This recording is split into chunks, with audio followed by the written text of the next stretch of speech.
Você? Vou ler um trecho aqui do livro Fonte Viva, Médio Francisco Cândido Xavier, pelo Espírito de Emmanuel. Indagação oportuna. Disse-lhes: recebestes vós o Espírito Santo quando crestes? Isso está em Atos, capítulo 19, versículo 2. A pergunta apostólica vibra ainda em todas as direções com a maior oportunidade nos círculos do cristianismo. Em toda parte, há pessoas que começam a crer e que já creem nas mais variadas situações. Aqui, alguém aceita aparentemente o evangelho para ser agradável às relações sociais. Ali, o indagador procura o campo da fé, tentando acertar problemas intelectuais que já considera importantes. Além, o enfermo recebe o socorro da caridade e se declara seguidor da Boa Nova, guiando-se pelas impressões de alívio físico. Amanhã, todavia, ressurge tão insatisfeitos e tão desesperados quanto antes. Nos arraiais do Espiritismo, tais fenômenos são frequentes. Encontramos grande número de companheiros que se afirmam pessoas de fé, por haverem identificado a sobrevivência de algum parente desencarnado, porque se livraram de alguma dor de cabeça ou porque obtiveram solução para certos problemas da luta material.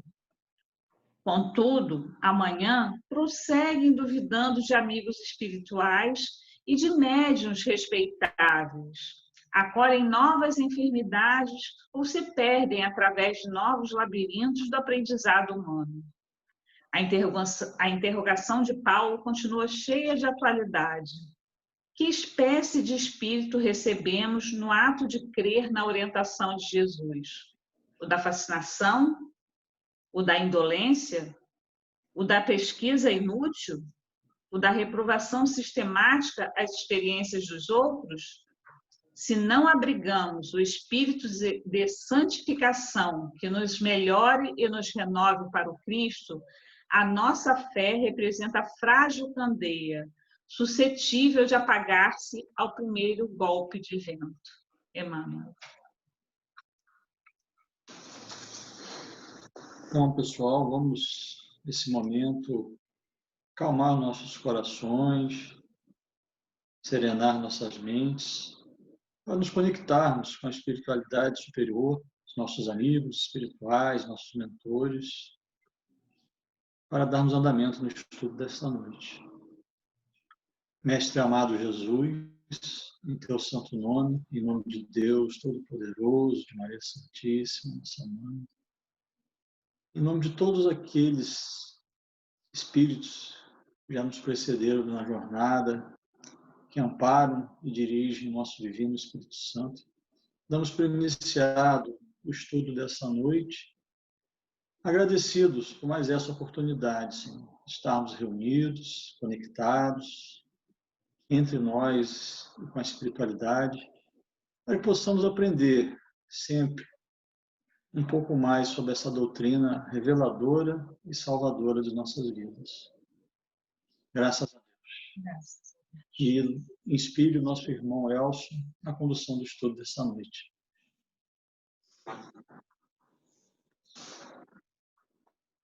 Eu vou pegar aqui, deixa eu só pegar o livro, a pergunta. A gente hoje deu uma adiantada, né? Vou ler a pergunta 330 aqui. Prelúdio da Volta, que é o título desse capítulo, né? A gente não vai ler todo ele, vai ler só um pedaço. Sabem os espíritos em que época reencarnarão? Pressente, né? Como sucede ao cego que se aproxima do fogo. Sabe que tem de retomar um corpo, como sabeis que tens de morrer um dia, mas ignoram quando isso se dará. E tem a pergunta A, que eu vou ler completa também. Então, a reencarnação é uma necessidade da vida espírita, como a morte o é da vida corporal? certamente assim o é. Então, a data exata, né, de quando a pessoa vai voltar, não tem uma data fixa, porque depende também do que a pessoa deseja, do que ela gostaria, né, do que ela precisa também, e também precisa também ver a data de quando que a pessoa, de todas as circunstâncias, né, do que ela vai necessitar, vão acontecer. E também depende do desejo, né? Então, por isso que não tem uma data pré-definida, vamos falar assim. Se alguém quiser comentar esse trecho, que é um trecho engraçado, que é muito interessante, porque todo mundo sempre nos pergunta, né? Quando que vai acontecer uma possível volta? A gente não sabe exatamente quando isso vai acontecer. Vai depender muito, muito de como vai se formar as condições para a gente poder voltar. É a mesma coisa se fosse um bolo. Você só vai colocar o bolo no forno quando tiver todos os ingredientes. Então tem a questão da família, da parte social, econômica, tem uma série de questões que estão envolvidas nisso aí. E, Se alguém Elcio, quiser até mesmo falar assim, algo, então, vou partir agora para nesse livro outro que eu já então. terminei de ler, Peraí. Elcio, tá ouvindo aí? Eu estou ouvindo. tá. Não, é porque eu ia complementar, né? Na verdade, depende também, assim, por exemplo, dos desafetos se a gente tem provas para passar, né? Alguma expiação, que a gente depende também, na verdade, de quem está encarnado, né?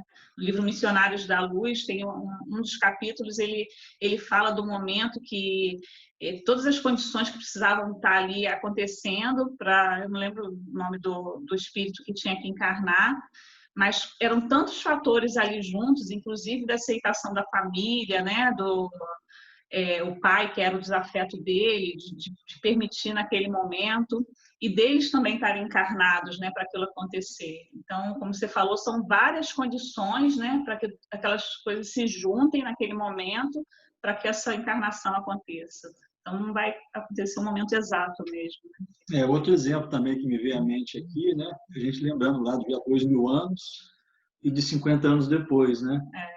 Quer dizer, então, 50 anos depois, né? Óbvio que não deve ter sido assim, né? Exatamente 50 anos, né? Foi em torno disso, um pouco mais, um pouco menos.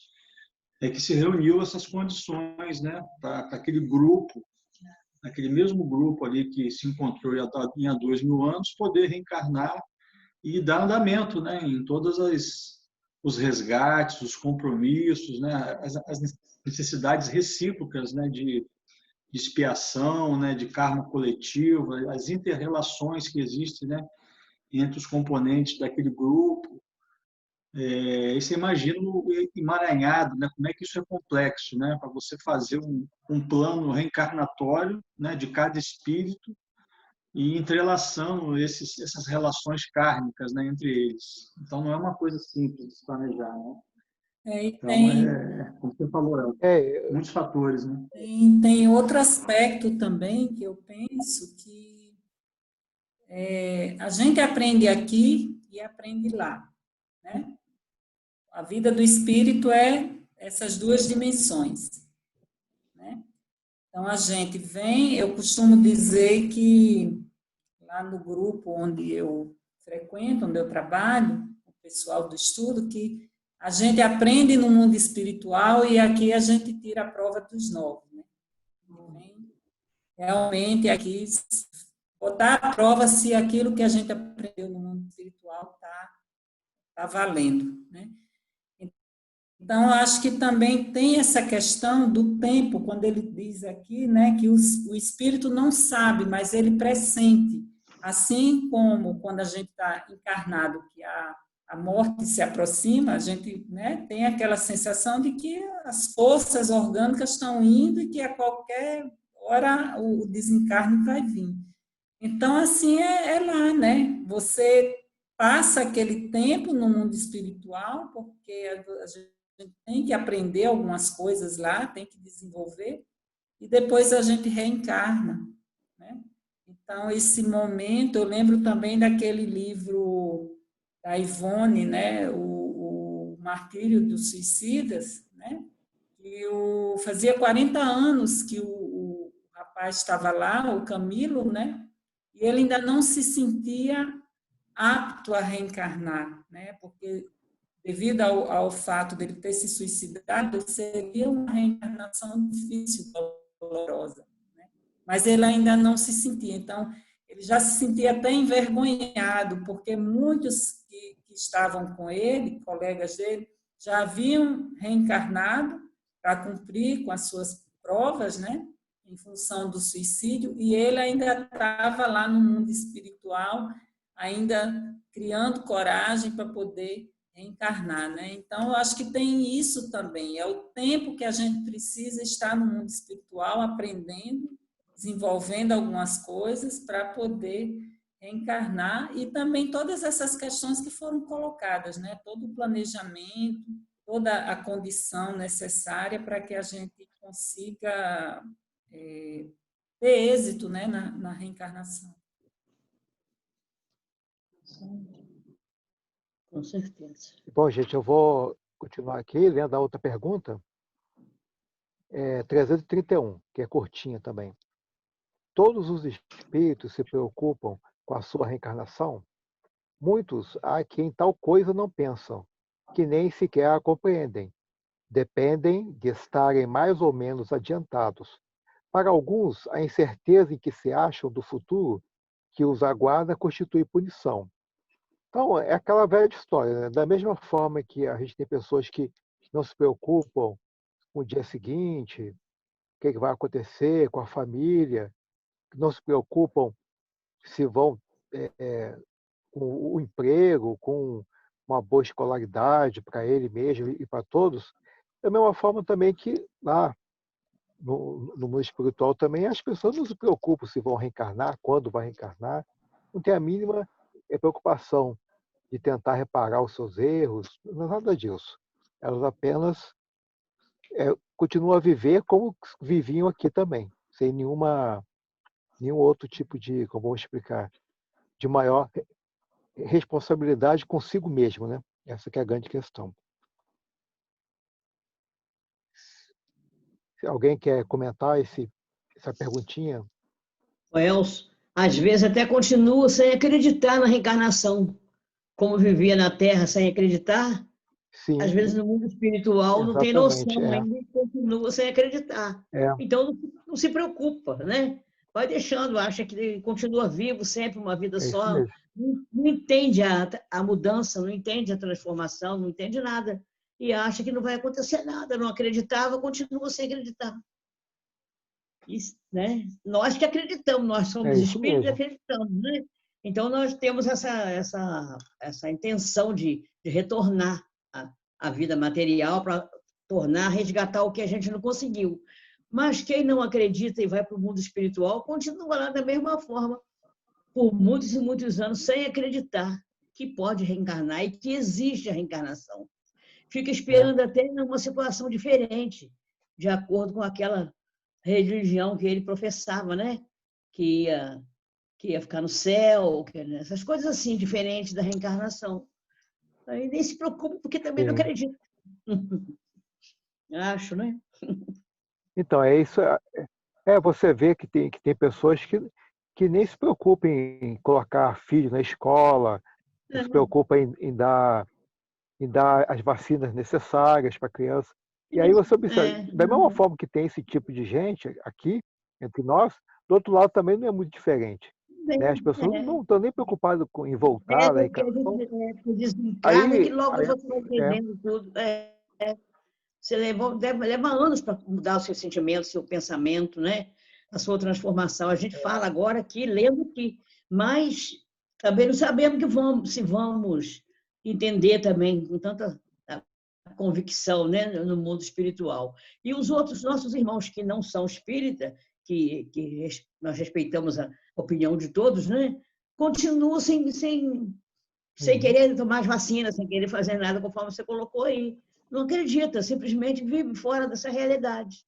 Isso aí é uma coisa para quem tem convicção que existe a vida, esse retorno nosso, essa transição espiritual e material para nós que entendemos. Para quem não acredita, continua do mesmo jeito. Até aprender, até entender, né? Um dia vai entender, né? É isso. Eu vou ler outra pergunta aqui, a 333. Se considerasse bastante feliz numa condição mediana entre os espíritos errantes, e consequentemente... Oi? Você pulou uma aí. É 332. É 332. É a 2. Ah, 332, tá bom. Isso, desculpa. 332. Pode o espírito apressar ou retardar o momento de sua reencarnação? Pode apressá-lo atraindo por um desejo ardente, pode igualmente distanciá-lo, recuando diante da prova, pois entre os espíritos também há covardes e indiferentes. Nenhum, porém, assim procede impunemente, visto que sofre por isso, como aquele que recusa o remédio capaz de curá-lo.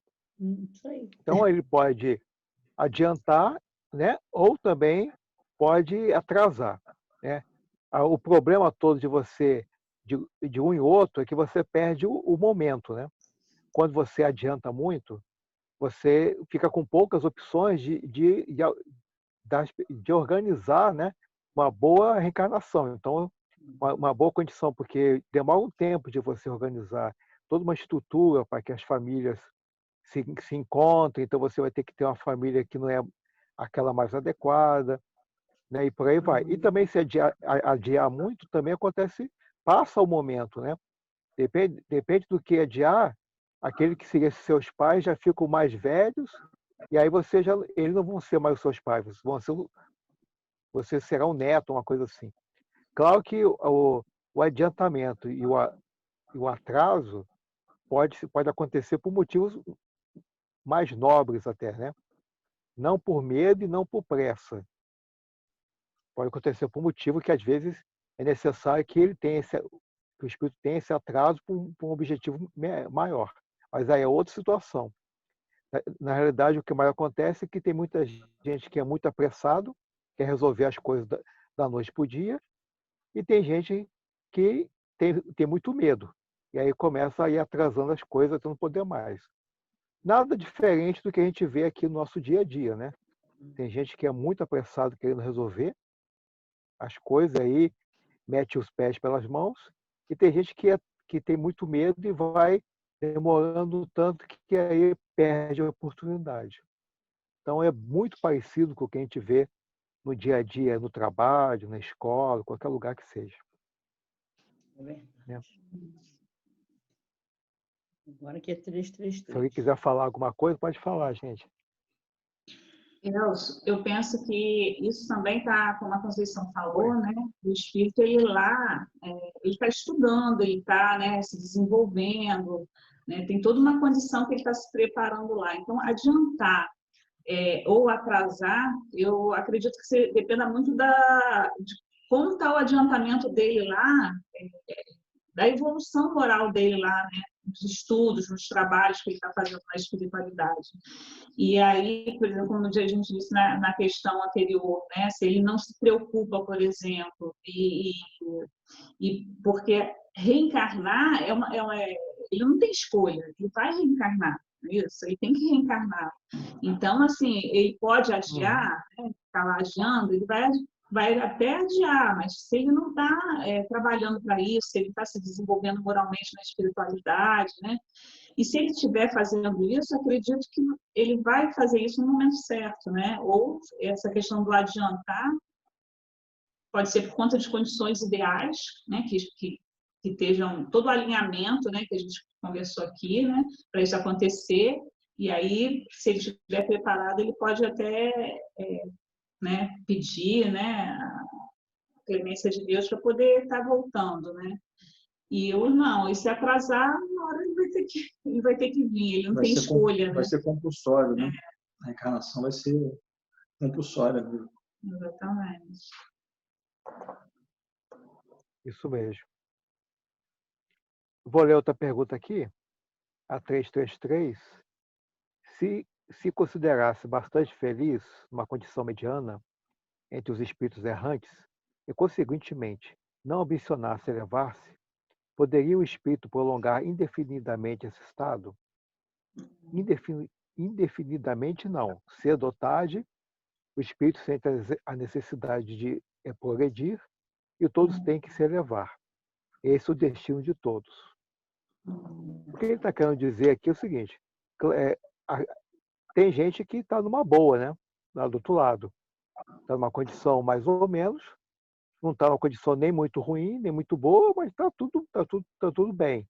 E aí a pergunta é: esse tipo de pessoa, ele vai querer ficar lá, vai ficar lá de qualquer jeito ou vai querer reencarnar novamente? Né? A grande questão é que ele pode prolongar isso um tempo para mais ou para cá, mas cedo ou tarde ele vai ter que se adiantar. Uma coisa parecida com o que a gente vê às vezes na escola, na faculdade, os amigos que a gente conhece vão tudo indo embora, crescendo, eu vou e andando para frente, a gente vai ficando para trás. Então, chega um momento que você começa a se sentir, pô, estou ficando para trás. Aí, talvez nesse momento você sinta essa necessidade de ir adiante para se juntar ao grupo ao qual você pertence. Então, por mais que você esteja numa boa, vai chegar um momento que você vai ser, requisitado aí mais adiante. E eu acho que então a gente percebe que você pode prolongar.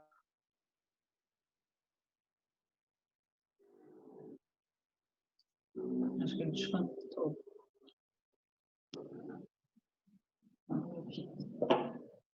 Você consegue? Eu acho que caiu. Bom, eu acho que vai dar Em outro lugar. Está ouvindo aí, Elcio? Então, sim, pode falar. Não, ok, porque ficou mudo um pouco. Não, pode falar, estou ouvindo. Beleza. Então, Eu acho que assim porque como... a internet dá uma... Assim como acontece aqui no mundo nosso encarnado, né? Você deu o exemplo aí da faculdade, eu lembrei daquelas pessoas que ficam, né, até ser jubilado, né? Então deve ter um jubilamento também de espírito aí no mundo espiritual, Isso. né? Ou seja, né, chega uma hora que aquela zona de conforto, né, que a gente fica também na Terra. Muitas vezes a gente fica em zona de conforto também, e isso é um grande perigo, né? Uma coisa muito perigosa, porque uma coisa é a pessoa ser quente ou ser fria, né? Outra coisa é a pessoa ser morna, né? Então, quando a pessoa é morna, o impulso da mudança ele é menor. A tendência da pessoa ficar naquela inércia ali é maior, ou seja, parado, estacionado, né? É o contrário, quando aquela pessoa está numa situação muito ruim, de repente ela tem aquele impulso, né, que consegue dar um salto, né? Como foi, por exemplo, a transformação de Saulo, né, de perseguidor dos cristãos para o grande apóstolo do cristianismo, né? Óbvio que ele estava pronto, né? Mas ele deu uma guinada na vida dele, porque ele não estava morno, né? Ele estava em uma posição do extremo e passou para o outro, né? Então eu acho que acontece isso também, tanto aqui na vida encarnada quanto na erraticidade, né? Quando a gente está desencarnado. É isso mesmo, Alexandre. Eu vou ler a outra pergunta aqui, a 334.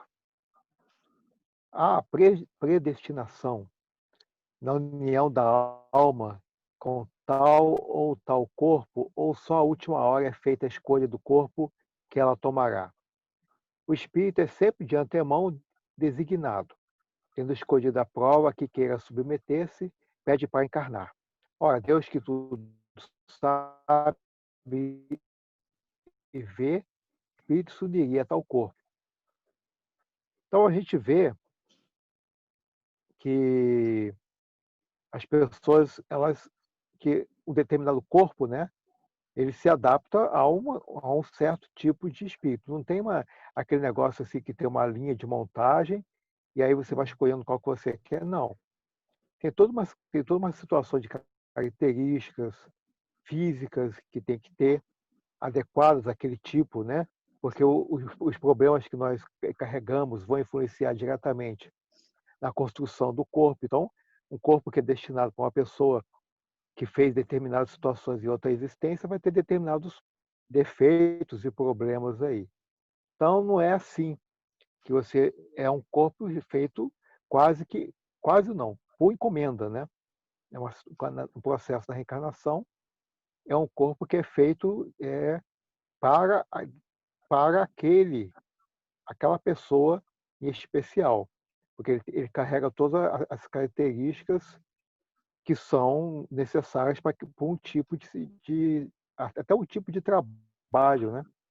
Não adianta se a pessoa vai ter um trabalho em que ela vai exercer a parte física, não adianta que você queira exigir que tenha um corpo mais frágil, você vai querer que tenha um corpo que tenha uma capacidade física muito mais avantajada para poder ir adiante. Então, tudo isso tem uma, como vou explicar, uma especificidade, né? Você tem que ter uma coisa bem específica para aquele determinado espírito que está ali.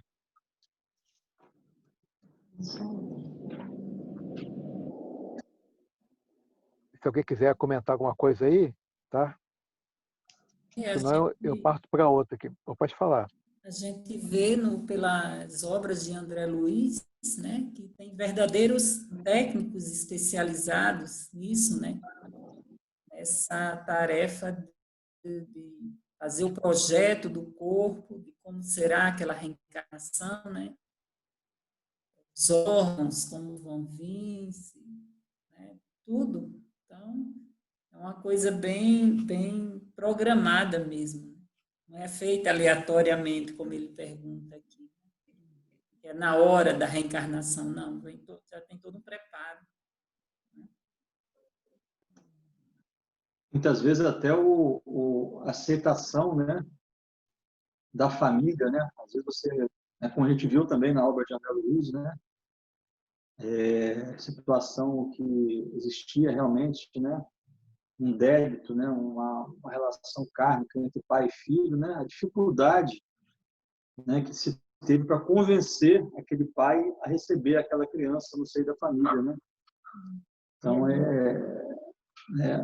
o corpo, tudo isso aí influencia, e mais também essa questão espiritual, né? Não só o corpo, mas também esse alinhamento, essa aceitação, entendeu?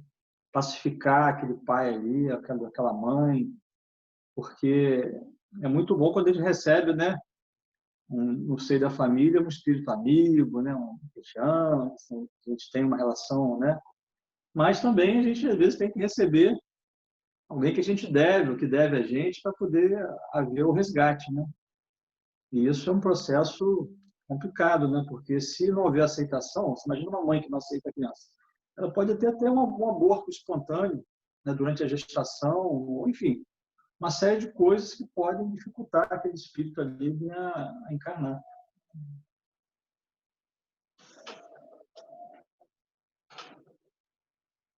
É isso mesmo, Alexandre. Eu vou passar para outra pergunta, a 335, né? Na verdade, é uma pergunta um pouco mais longa. Cabe ao espírito a escolha do corpo em que encarne, ou somente a do gênero de vida que lhe sirva de prova? Pode também escolher o corpo, porquanto as imperfeições que este apresente ainda serão, para o espírito, provas que lhe auxiliarão o progresso. Se vencer os obstáculos que lhe oponha, nem sempre, porém, lhe é permitida a escolha do seu invólucro corpóreo, mas simplesmente a faculdade de pedir que seja tal ou qual. Poderia o espírito recusar, à última hora, tomar o corpo por ele escolhido? Se recusasse, sofreria muito mais do que aquele que não tentasse prova alguma. Então, na verdade, é o seguinte, a Conceição lembrou muito bem aí, outras informações, assim, muito mais bem detalhadas, a gente vai encontrar no livro de André Luiz, Missionários da Luz, nos capítulos 13, 14 e 15, hoje eu dei uma olhada nisso, né, que ali fala exatamente, destrincha mais essa situação, né? A gente observa que é possível a escolha do corpo? Não, claro que é possível, né? Alguns têm essa capacidade, mas uma grande parte não escolhe, vai uma espécie de um automatismo, né? E aí, quando você vai no automatismo, quem define como vai ser é a própria mente, né? A própria mente que determina exatamente como vai ser o jeito. Que aí não tem uma interferência, né, externa. Quando você tem uma interferência externa, você faz certos ajustes para evitar problemas maiores no futuro. Claro que você também tem esse poder de decisão. E agora, se a pessoa quiser recuar, pode acontecer, né? Isso já aconteceu, tem casos, e a gente isso acontece mais. Engraçado que às vezes o processo da reencarnação já aconteceu, já está a criança crescendo na barriga da mãe, mas mesmo assim ele recua. Aí acontece uma espécie de um aborto espontâneo, né? Mas isso tem um custo, porque quando você recua, você perde, quer dizer, várias pessoas se empenharam para que aquilo acontecesse. O pai e a mãe se empenhou, né? Outros que estão do outro lado se empenharam. E aí tudo é jogado fora. E aí, só que tem uma fila, né, de pessoas para voltar. E acaba que você corre o risco de ir para o fim da fila, porque você já teve a sua oportunidade. Então, outras pessoas precisam também ter a sua oportunidade. Claro que tem um esforço tremendo para que as coisas andem, mas né, as coisas elas têm um limite, né? Você não consegue, você tem um limite para você poder agir. Não adianta eu querer ensinar para 10 escolas se eu só consigo ensinar para 5. Então, as pessoas que estão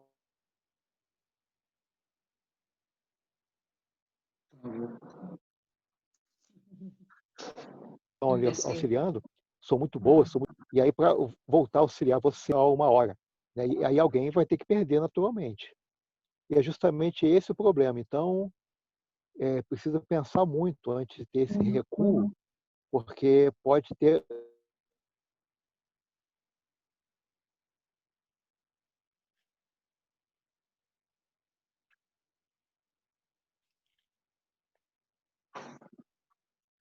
Tá travando um pouquinho o Elcio aí, né? Ele está conectado? Tá. Não, já voltei aqui, porque. Já voltei, Alexandre. Ok.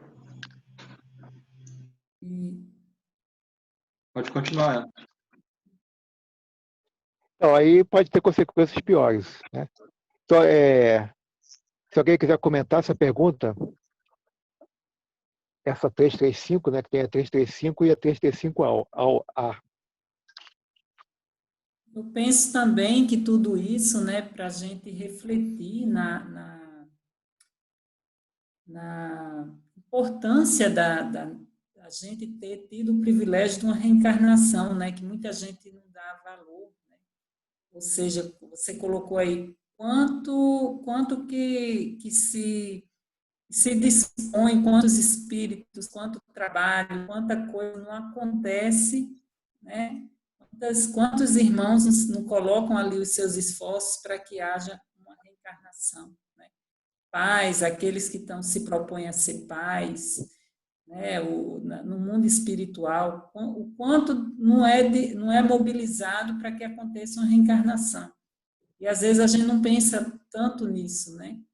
E muitas vezes não dá valor, né, a vida que a gente tem, quantos vivem, né, certo que nem todos, a grande maioria não tem o esclarecimento que a gente tem através da doutrina espírita, mas às vezes até no meio espírita mesmo, a gente, mesmo as pessoas tendo esse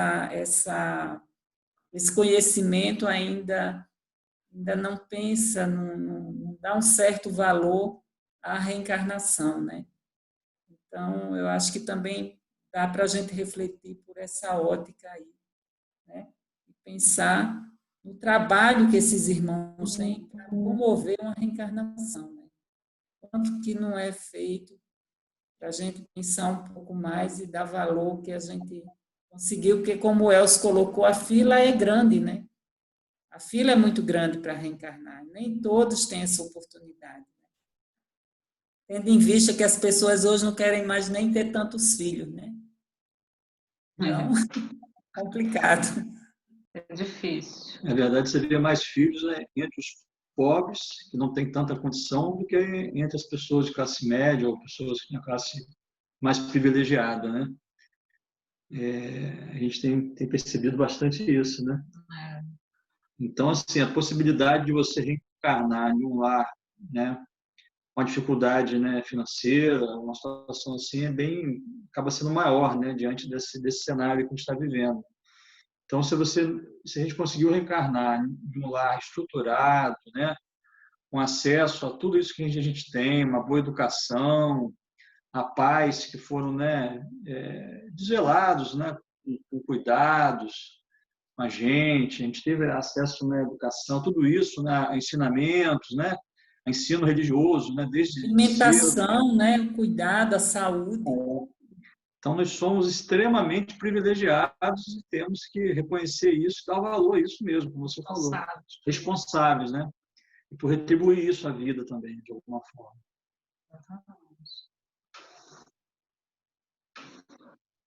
Eu vou continuar lendo aqui, na pergunta 336, né? Poderia dar-se não haver espírito que aceitasse encarnar numa criança que houvesse de nascer? Deus a isso proveria. Quando uma criança tem que nascer vital, está predestinada sempre a ter uma alma. Nada se cria sem que a criação presida o desígnio. Então, na realidade, quando tem uma criança que necessariamente vai ter que ter uma alma ali, um espírito que vai reencarnar, isso vai acontecer. Claro que existem crianças que não têm espírito, que não têm alma, né? Que quando nascem mortas, que não têm aquilo que vai animar aquele corpo, né?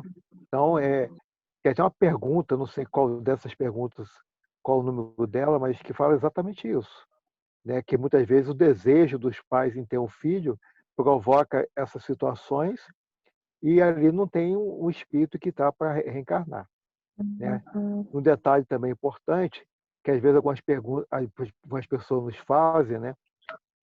Tipo, achando que esse elo, esse processo de ligação, ele pode ser feito assim automaticamente, né? Como for assim, vamos supor uma dessas crianças que não tem uma alma, um espírito para reencarnar. Então o espírito pode vir ali, beleza, tem um ser que vai nascer aqui, mas não tem ninguém nele. Acho que eu vou pegar essa onda e vou andando. Não, ele não pode fazer essa ligação. A ligação ela é feita, quem lê o livro de André Luiz, Missionários da Luz, vai ver que a ligação ela começa na fecundação, né? A partir do momento que você já passa esse processo da fecundação, a partir dali você já não consegue pegar mais o bonde, porque é uma ligação do espírito molécula a molécula. Então não adianta querer já com 3 meses, 1 mês, querer fazer qualquer tipo de ligação. Já era, né? Aquele corpo já vai nascer sem o espírito e numa outra oportunidade você vai para o processo de reencarnação. E também, aos complementando aí, a necessidade que o espírito tem, né, de fazer toda uma redução, né, do perispírito, né, para ele se adequar àquele corpo, né, pequeno, aquele corpo, né, de criança recém-nascida. O espírito também passa por toda uma preparação, né, não é pegar um espírito que está, como você falou aí nesse exemplo, né, o espírito que está vagando ali, que está, não, pô, tem uma criança nascendo aqui sem espírito. Realmente é inconcebível, né, esse tipo de coisa, por todos esses aspectos e mais essa necessidade também de preparação do próprio espírito, né? Aí os 9 meses de gestação, né? Exato. Tudo tem razão de ser, né? E tem uma coisa interessante, que também não é só ele chegar e passar e ver isso. Porque ele não consegue fazer a ligação com o óvulo fecundado. Na verdade, a ligação ela é feita porque tem uma ligação magnética, vamos dizer assim, entre o casal, a mãe, o pai que está ali, e aquele espírito que vai reencarnar. Tem um elo magnético, tem um elo de ligação. Não é qualquer um que está ali fora que vai fazer, que vai conseguir se ligar, porque tem uma atração que vai levar a ele se ligar àquele óvulo fecundado. Né? Que, por isso que a tendência de espíritos obsessores reencarnar nesse processo é muito forte. É muito forte mesmo, porque eles estão o quê? Eles estão extremamente ligados à pessoa, causando processo de obsessão, e aí nesse processo eles estão altamente ligados, né? Magneticamente ligados à pessoa, e tem alguns que estão num processo mesmo de, que nem aquelas ervas daninhas, né? Tamanha ligação que tem um com o outro. E aí, nesse processo de ligação, é muito mais fácil eles irem ao óvulo fecundado do que qualquer outra pessoa, porque eles estão muito fortemente ligados ao casal ali, causando processo de obsessão. Né? Tem um livro de André Luiz, que eu não lembro qual é, que tem um caso desse, não tem, Elza? Uma moça que era obsediada. Não tem? Sim, Eu tem não uma lembro. moça que ela era, tem, Ela era obsediada pelo era espírito, pelo espírito. né? E num Foi momento... isso mesmo. E aí, Pode falar. não, e aí, no meio do caminho, sem ele perceber, ela ficou grávida dele mesmo, né? Sem ele perceber, ela Ele foi ficou meio que grávida sugado, e assim. aconteceu que ela se ligou ao óvulo, né? Foi isso que aconteceu. E aí ele ficou numa encruzilhada. Aí que aconteceu? Parece que a mãe começou a brigar com ele, não queria ele mais, e ela começou a querer expulsar, e aí ele ficou com raiva dela também, então um negócio assim.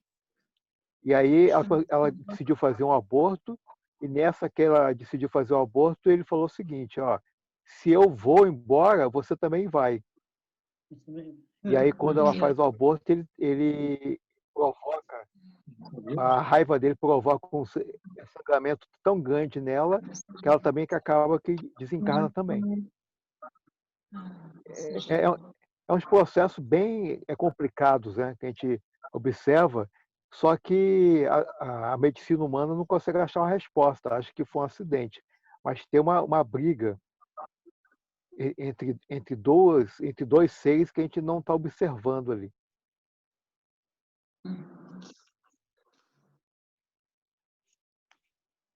Até aqui, né? Eu acho que a gente já... ela acabava aí, né? Porque o capítulo acho que é grande, Alexandre. Eu acho que ele aí dividiu em dois, né? Isso. Isso aí, Elcio. E aí 336, vai acho que dar é 337 na próxima semana vai até 343. Mas é só para lembrar, eu acho que quem quiser se aprofundar, acho que vale a pena. Não precisa ler todo o livro, não. Mas o livro Missionários da Luz tem 3 capítulos especiais, que eu falei 13, 14, 15, que fala isso. Eu acho que vale a pena a gente ler, porque ali tem várias situações explicando. E é bom a gente relembrar, né? Às vezes a gente já leu o livro, mas precisa relembrar algumas passagens. Eu acho que vale a pena a gente dar uma lida para tentar entender melhor o processo como um todo, né? Ok. Uma boa dica aí. Eu tenho lido essa obra de André Luiz junto com aquele André Luiz Ruiz, Espírito da Letra. É muito legal porque ele vai comentar, por exemplo, os capítulos que o Elcio falou agora. Se a gente for lá no YouTube, aí você digita, né, o Espírito da Letra, aí pode pegar o capítulo exato que ele vai lendo junto com a gente comentando. É um estudo bem interessante. Vale a pena mesmo. Tá. Bom, acho que a Edson cumpriu o objetivo, né, do estudo da noite. Eu pediria aí para a Conceição fazer nossa prece aí de encerramento.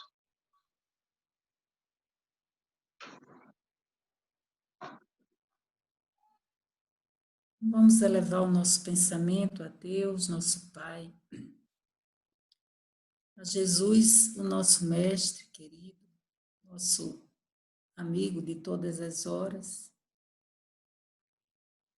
aos irmãos da Casa do Divino Espírito Santo, aos nossos protetores, nossos anjos da guarda, nossos amigos espirituais, e agradecer por mais este momento em que estivemos juntos, nos esclarecendo, estudando um pouquinho acerca da doutrina dos Espíritos. Obrigada, Senhor, por mais esse encontro.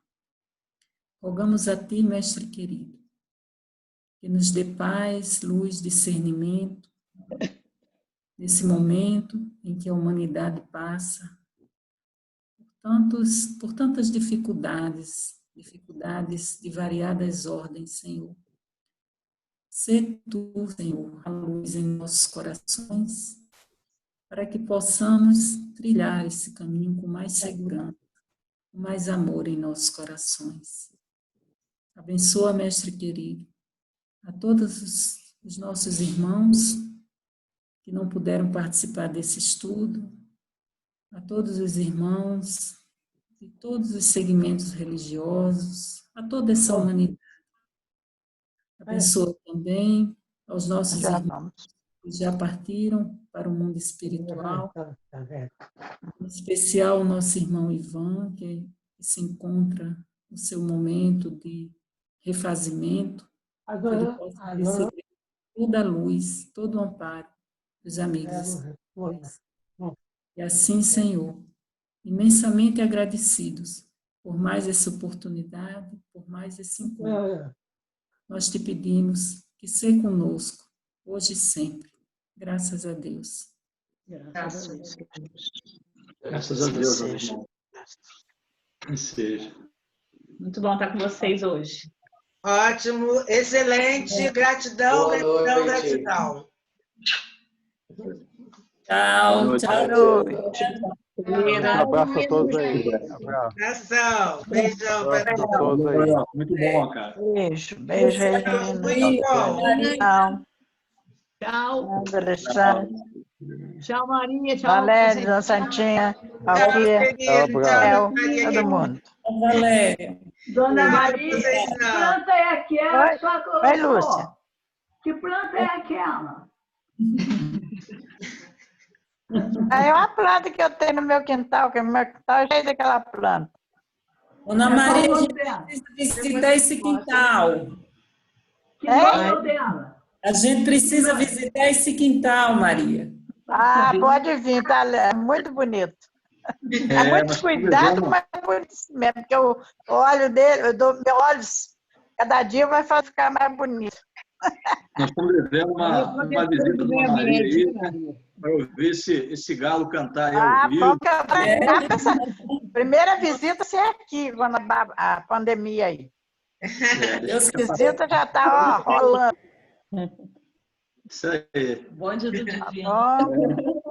Tchau para vocês, uma boa noite. Boa noite. Boa noite. Boa noite. Tchau. Fiquem com Deus. Até sexta-feira, se Deus quiser.